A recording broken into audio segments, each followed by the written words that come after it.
know if there's any aspects of cryptozoology that Bigfoot people think are kind of ridiculous. Like, do you think the Mothman whole thing, does that interest you? I mean, there's some people that are into every single aspect of it, whether it's Bigfoot and Mothman, or the Tasmanian tiger, prehistoric-looking dinosaur in Africa, a bird that kind of looks like a pterodactyl, or whatever, or thunderbirds, or and so forth and so on. I mean, to me, something like the Mothman, it was in the news recently, I think, that people say on that time that people were seeing that Mothman, it was actually a exercise by the U.S. military where parachuters were painted in fluorescent paint as they jumped from the sky, and some people interpret that as Mothman. Just on the surface of it, really, do you think all of a sudden Mothman generated that's some kind of creature? That just doesn't even seem within the realm of possibility. It's the more believability, the more interesting it is. But I just want to know if anybody else is just, there's aspects of cryptozoology that you're just like, come on, leave that out of it. I mean, just leave this in.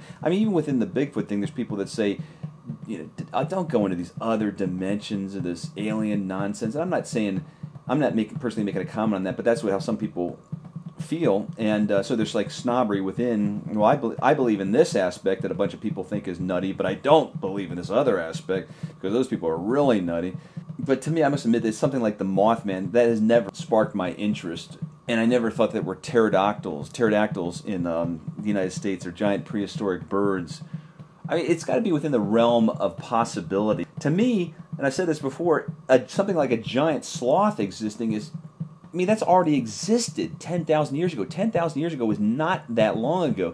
And they found Native American spearheads embedded in giant sloth bones, which means they were contemporaries.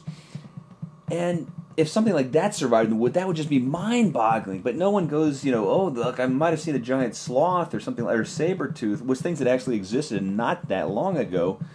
But something like, I saw a giant human that's like a moth or something, and on the East Coast, and what?